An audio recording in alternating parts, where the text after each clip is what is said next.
Hi everyone, welcome to Waves Investigation 3.2, Lesson 1 on the visible spectra. This is Mr. Kennard again. In the last lesson with Mrs. Mott, you learned about mirrors and how light reflects off of mirrors and the reflecting, the angle of incidence and angle of reflection, how they equal each other. You learned a little bit about lasers and that they're one only wavelength, whereas light bulbs or sunlight is all the different wavelengths and different colors of light. We're going to focus on that in this lesson, so keep that in mind. To begin this lesson, we're going to start talking about one form of light that you know the most of, and that's probably sunlight. Hopefully you're getting out and enjoying some of the sunlight now and then. So what color is the light from the sun? Well, most of us, when we look at the sun, we see it as a yellow, but it's actually giving off a white color, a white light. And that is unique because that white light is going to allow us to see so many of the other colors.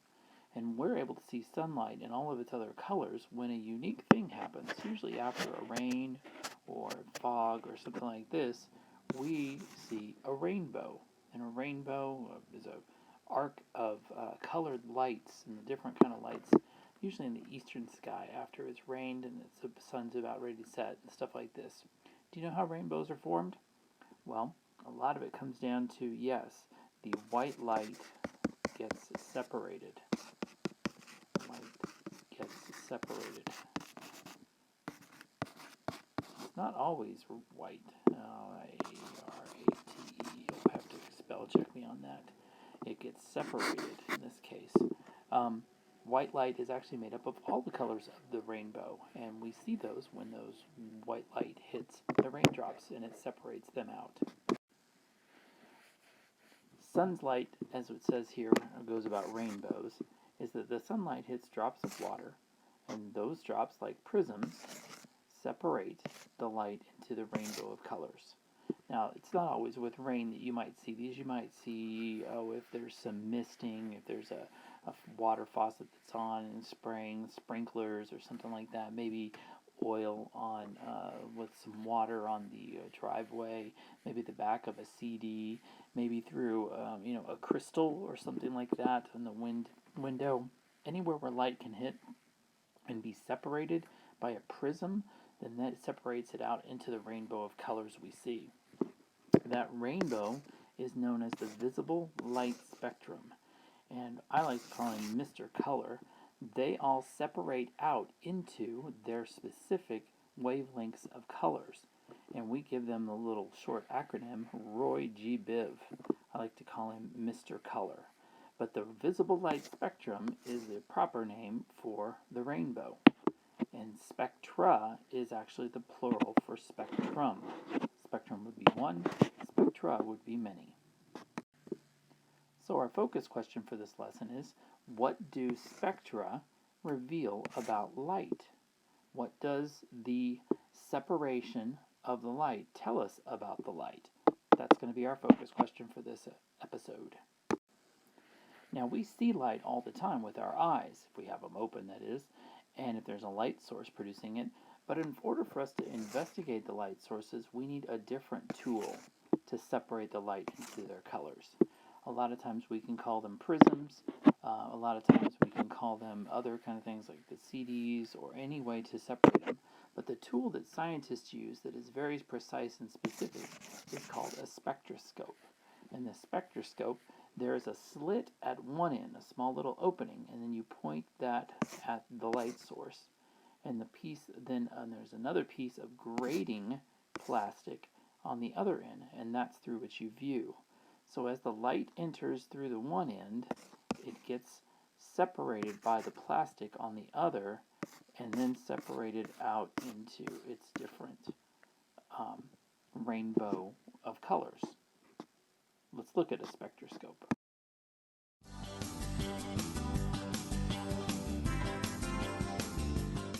With Flynn's economical spectroscope, students can see for themselves the unique spectra produced by various elements when they emit electromagnetic radiation within the range of visible light.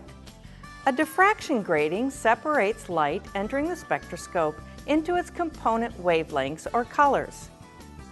The numbered scale allows students to measure the wavelengths and to identify the elements producing the spectrum.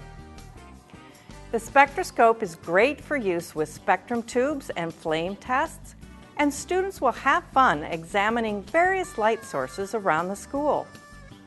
Students will gain a better understanding of these important concepts as they see the light with the spectroscope.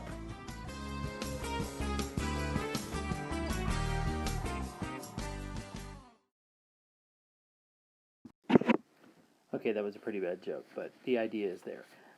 Basically, yeah, it is like one of those triangular pieces of plastic. You look through one end and you have the spectrum at the other. And what you saw with that one is really interesting. That was probably from an ultraviolet light, the way the lines were. It didn't look like a regular kind of spectra, a rainbow you would see. The colors were still there, but they looked a little different. The other thing that was interesting about an actual spectroscope is that there's a scale of numbers for the spectra.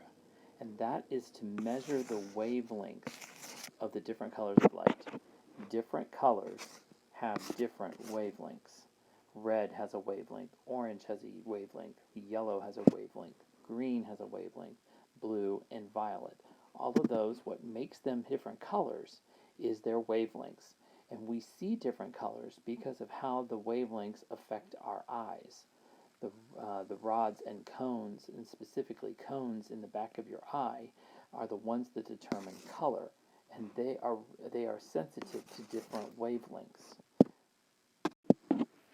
Here's a better example of the spectra we like to call Mr. Color. Mr. Color as in Roy G. Biv, not the indigo in there, as Miss Mott mentioned earlier. This is what natural sunlight would look like through a spectroscope. If you were to look through the spectroscope, you would see a spectrum, a rainbow of colors, with red on one side working its way all the way down to violet on the other. And it would be pretty uniform and continuous. No breaks, no nothing. It would just bleed right from one to the other. And so when you see the actual rainbow outside, that's kind of what it looks like because it's taking that light source. So as I mentioned before, if we were looking at sunlight coming from the windows, how would you describe that spectrum? Well, yeah, it would be a complete rainbow. All the colors would bleed from one into the other: red, orange, yellow, green, blue, indigo, and violet, across the entire spectrum. So yeah, it would look like a continuous rainbow for the sunlight. What color in the spectrum appears to be the lowest end of the number scale? In this case, the smallest number. That color is most likely going to be violet. Violet's going to be at the low end. What color appears at the highest end of the number scale? In this case, the highest end would be the biggest number. That represents the longest wavelengths, and that would be your reds.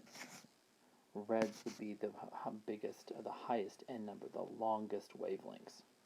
So then what is the order of the colors of the rainbow starting at the high end of the scale? The high end is the reds, and they follow along just like Mr. Color. Red, orange, yellow, green, blue, and violet. Roy G. Biv, Mr. Color. They go from longer, higher wavelengths all the way down to shorter, smaller wavelengths. Here's some specific numbers when you analyze that scale. The numbers on the scale indicate the wavelength of the light as different parts of the spectrum. The numbers of 4, 5, 6, and 7 actually represent 400, 500, 600, and 700 nanometers. That is, again, the length of a wavelength. We could measure things in meters and kilometers and millimeters, but these are nanometers, which are incredibly small. But even then, you can tell the difference between 400s, a short wavelength like violet, and 700s, the reds, those who have a longer wavelength. That makes a big difference in the color. The shortest wavelength has the smallest number. The longer wavelengths have larger numbers. And so far, we've just been talking about sunlight, but not all white light sources have the same spectrum.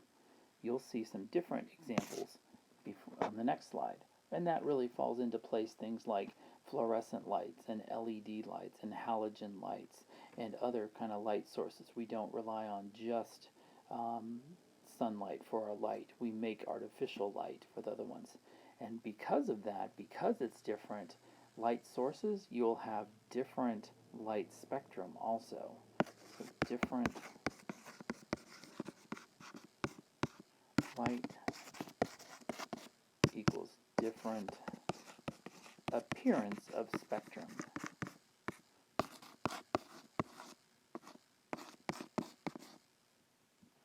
Spectra. Terrible. Creation in there. Here's some images I got off of Google that show the differences between the fluorescent light sources and sunlight sources. You'll see here and here are what the sunlight sources look like. And those look like rainbows. You see how the colors just kind of blend and bleed from one to the other, and it's a continuous red, orange, yellow, green, blue, indigo, and violet all the way across. Some of the other ones, though, there's some different spectrums of fluorescent lights. You see a fluorescent light here and there. Notice how it's not the same kind of look at this. It's more choppy with lines of different colors as they go through, and lines of first order fluorescent lights versus second order and how it separates out. What we see, our eyes can't determine this. They just see the colors that when they all blend together to make white. But they're actually, when we look at them closer, they're divided out into beams or sections of light. Here's one for an LED, and an LCD screens look like this. And speaking of LED, I've got another little video to show you to help illustrate the lines that you see on an LED bulb. Next.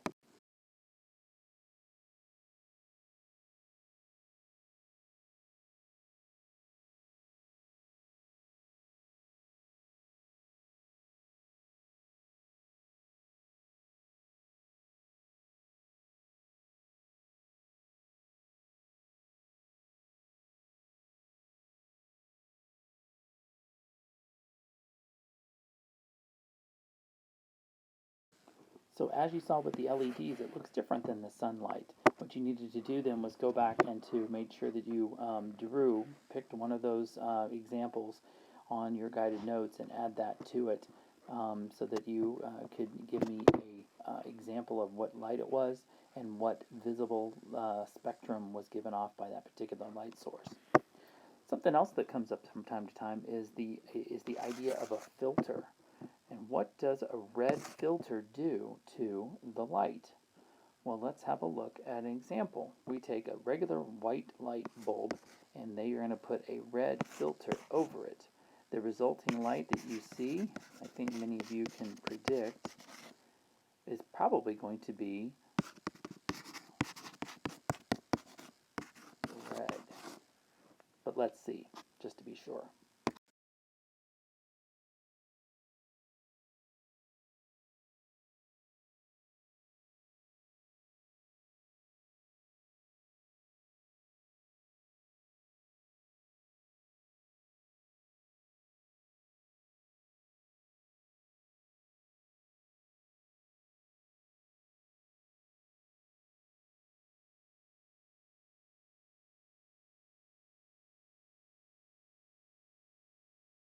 Yep, that's exactly what happened. We saw a red.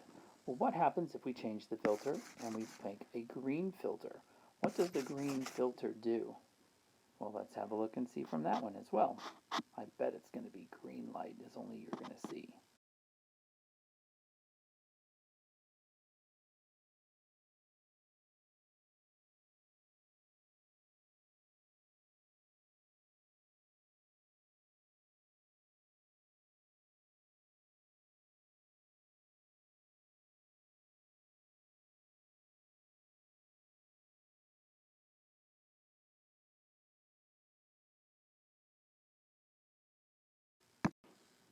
Yep, what you saw was green light.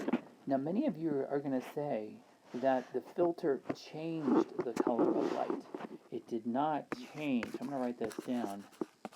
Changed the color, and I'm going to put a big X through it because it doesn't change it. It can't take blue light and change it to red. It can't take yellow light and change it to green.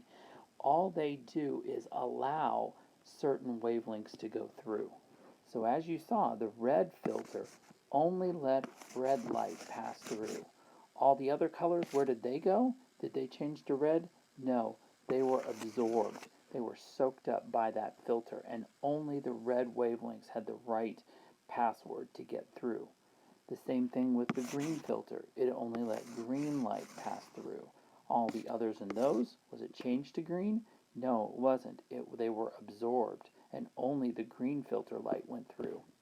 And filters in this case can be used in many different ways. Things like the old traffic lights, actually, they just had a bulb behind it, and then they had three different filters, a red filter, a yellow filter, and a green filter. These days they make them out of LEDs that give off that particular light. In stage productions, music productions, rather than having just a red light or a blue light, they'll use filters on the front of them, and that will make the stage look different colors. Lots of other different ways. Filters in terms of camera filters. You've even got a filter, when you think about it, on your sunglasses. Some people have pink sunglasses and yellow sunglasses and all that. Well, that only lets those colors of light come through, so what we think may the color look like may be a little bit different. So filters are very useful in many ways. So far, all that we've really talked about when we talk about light is actually the light that we can see, the visible light. But there is more light around us than we cannot see. There's so much more light that you cannot see. It's invisible to our eyes, and it benefits us greatly. One of my students always likes to tell me, when am I going to need to know this? This doesn't apply to me. And I'm like, this is perfect, because it does. Your cell phones, your TV, your microwaves, all these kind of things deal with what we see as light, but not in a visible. It is known as the electromagnetic spectrum, or EMS, of light energies. And those are the ones that we cannot see. They are beyond the visible. We're going to focus on those next. The last thing is I want you to add these to your guided notes section of the vocabulary. The ones that I want you to focus on is spectrum, is spectroscope, and filter. Don't worry about electromagnetic spectrum for right now. But on that guided notes, be sure that you include spectrum, spectroscope, and filter. And on the next lesson, we'll be talking about the electromagnetic spectrum and all that it has to offer for us.